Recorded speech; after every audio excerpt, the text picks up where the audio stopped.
I always talk about how white feminists for, God, 200 years have actually used black women as moral cover for their agendas. And I've done a few pieces on that, going all the way back to Sojourner Truth covering for the white suffragettes back in the 1850s and 60s. And more recently, how the black women actually gave white feminists cover to actually take the fruits of the civil rights movement away from black men. So I always get that question, and basically women, especially black women, don't believe that that happened, or they take exception when I say it. But I was listening to Jason Black, shout out to Jason Black.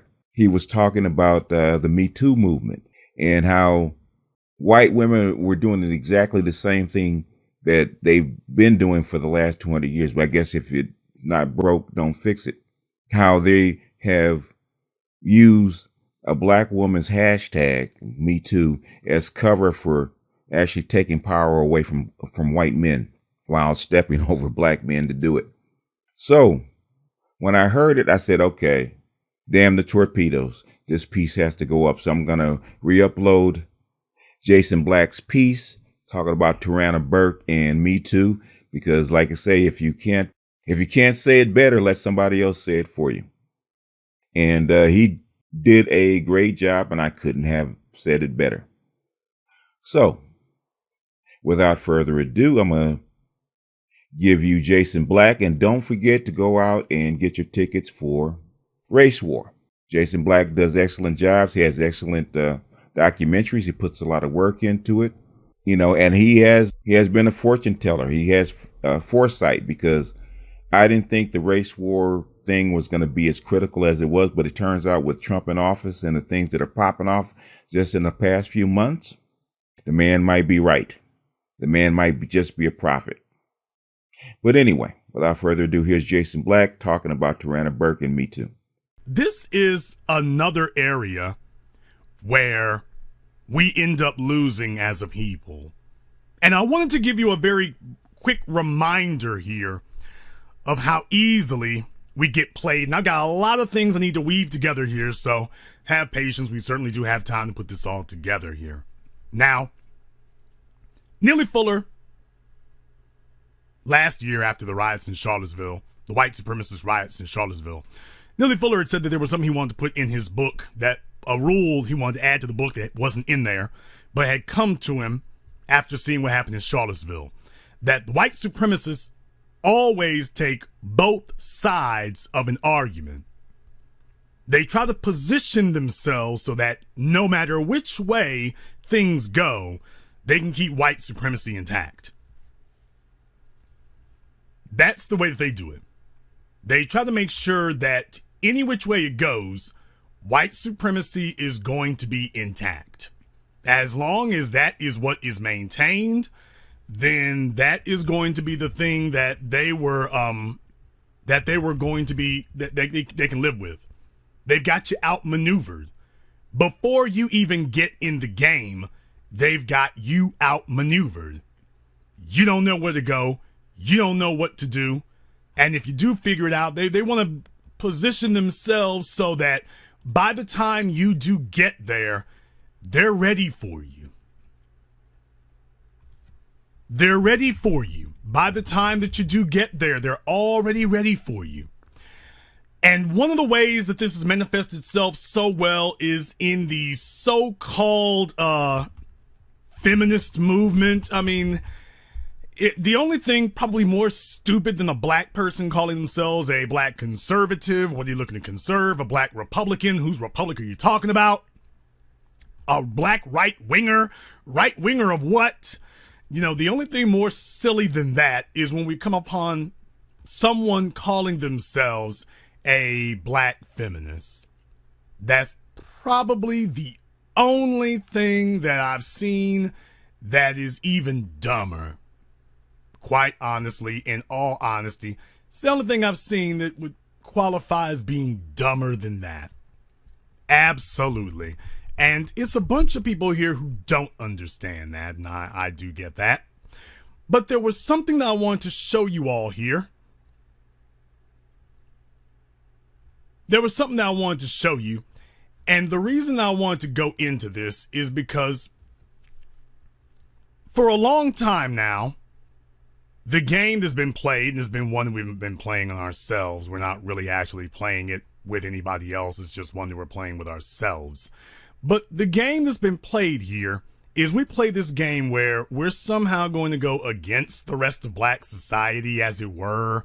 We're going to go against the rest of black society and branch ourselves off as an individual so that we can see if we can find some individual characteristic with which we can connect ourselves to the dominant society, all in the vain and absolutely disgusting hope that somehow, some way, we'll be able to carve out some individual benefits for ourselves at the expense of the group.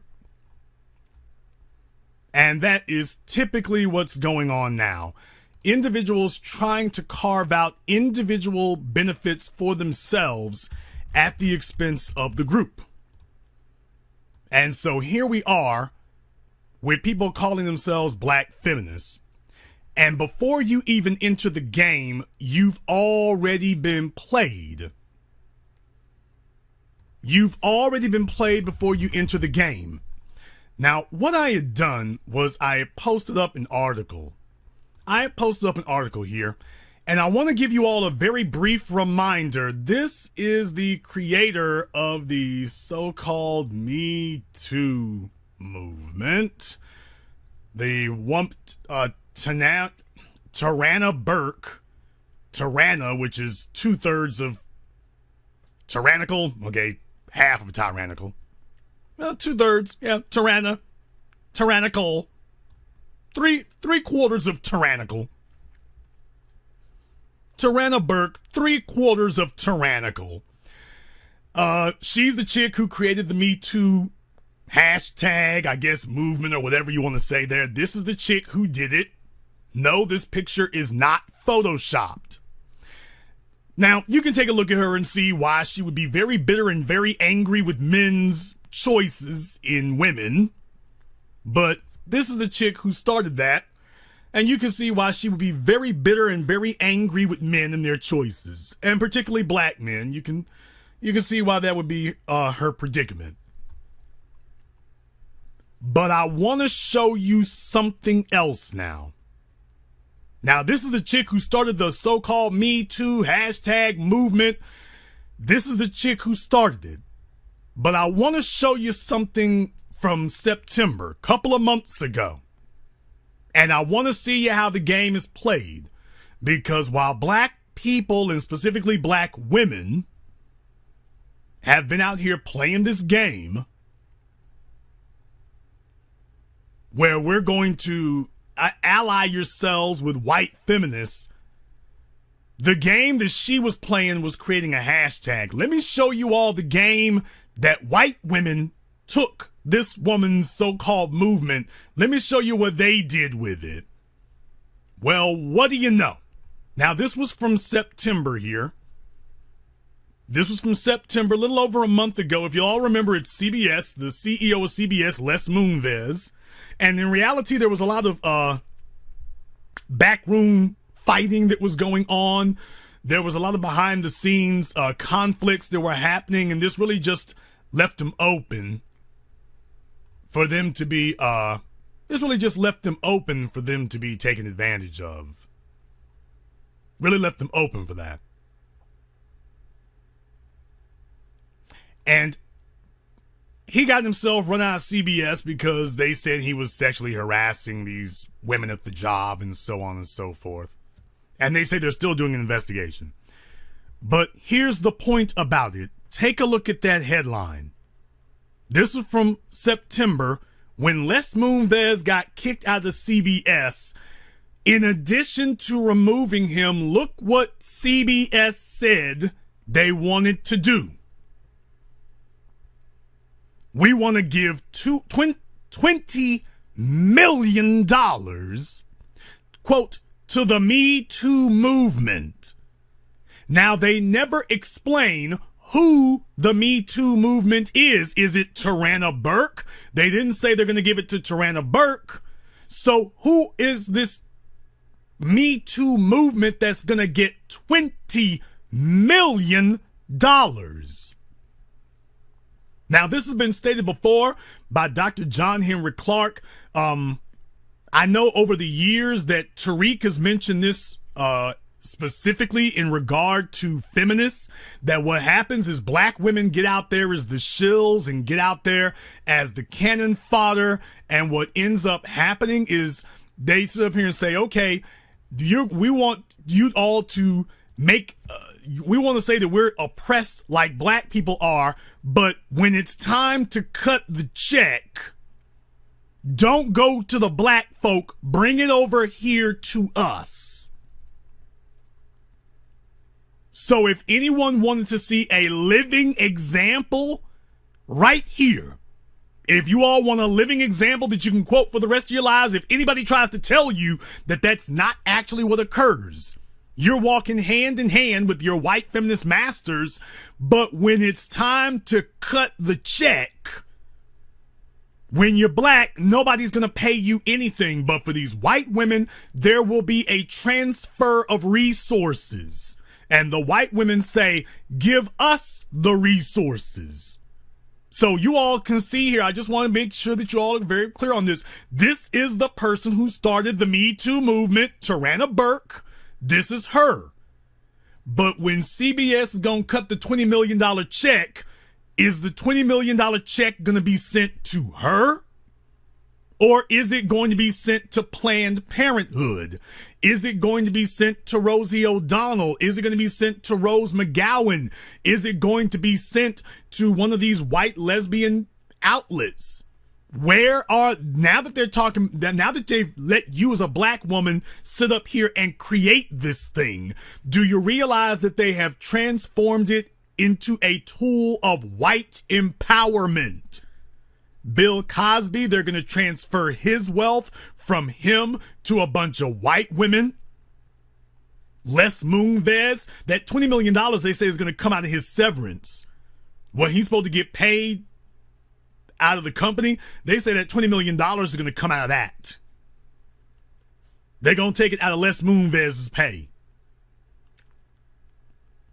So they are using this as a tool of white empowerment, is what they're using it for. So, Bill Cosby, we're going to take the money out of your pockets and give it to white women. Nobody's giving anything to black women. Black women being raped, harassed, and everything else all over the damn country, all over the world. Nobody's cutting them a check. These white women, as soon as they jump up, they take money from Bill Cosby, they take money from Les Moonves, and they tell you that, no, don't give the money to Tarana Burke, give the money to us. I'm asking you all, who is the Me Too movement? What is their address? Who are the Me Too movement? Exactly who are they referring to when they say the Me Too movement? Who are they talking about? I'm asking some very basic questions here. Who is the Me Too movement? Where is their address for you to donate to their movement? Who are you referring to? Who are you referring to?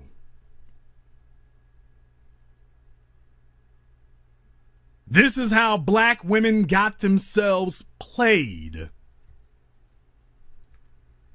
This is how they ended up playing themselves. That when it's time to march and protest, they send you out there. But when it is time for you to, when it's time to hand out the resources, they boot you out of the room and say that there's no reason for you to be there. We'll take it from here. When it's time to march and protest because of legitimate grievances, they call you. But when it's time to hand out the resources that are supposedly supposed to compensate you for these grievances, then the white women shove you out of the way. They elbow you in the ribs, knock you clean off the stage and say, we'll take it from here. You can cut the check over here. When it's time to divvy up resources, cut the check over here. And this is a real world living example. You all know full damn well they are not talking about sending $20 million to Tarana Burke. Tarana Burke is broke and she gonna stay broke. They're gonna give it to a bunch of white women and declare them to be the Me Too movement. And next thing you know, the Me Too movement is going to tell you that everything is all right now. Understand that. They are going to throw $20 million at a bunch of other white people, white women, and then they're going to tell you that everything's fine, that they're making progress. That's what they're going to tell you. That's what they're going to tell you. They are going to tell you that, hey, you need to leave the resources over here with us.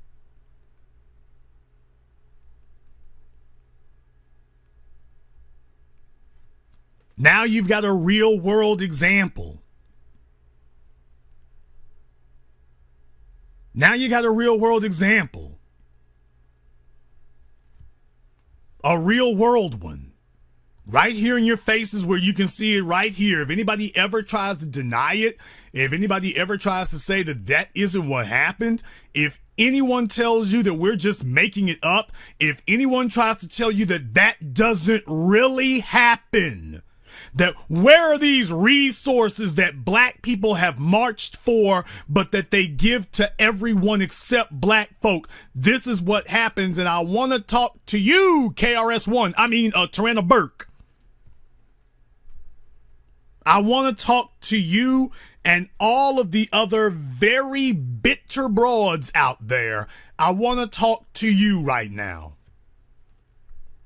When you started your little man-hating movement, you were hoping to get even with your fathers, with any man who wouldn't date you, with anybody who didn't get along with you. You all wanted to sit up here and say, well, we're going to use white people to go after y'all black men. We're going to call it equality, but we know the real deal. We're really going after you. We're really going after you. And we're going to help white daddy go after you. So I want to ask you a question, Tarana Burke. I want to ask you, when you were setting this little scheme up, do you now wish that you had said that this is a movement for black women? Because you thought that you were going to induct white women into your little stunt and that they were going to help bring benefits and resources to you.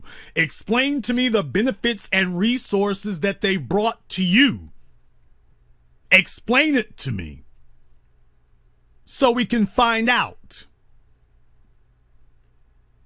Go ahead and explain to all of us now, do you still think that you shouldn't have said that this was a movement for black women? Do you really think you shouldn't have said that now? Do you really think you shouldn't have said that? Do you really think now that they were going to help you, do you still feel the same way? Do you still feel the same way now? Do you? Or do you wish that you had said that this is a movement for black women so that when this thing catches traction, you can say, okay, when it's time to deliver the resources, y'all need to bring them over here.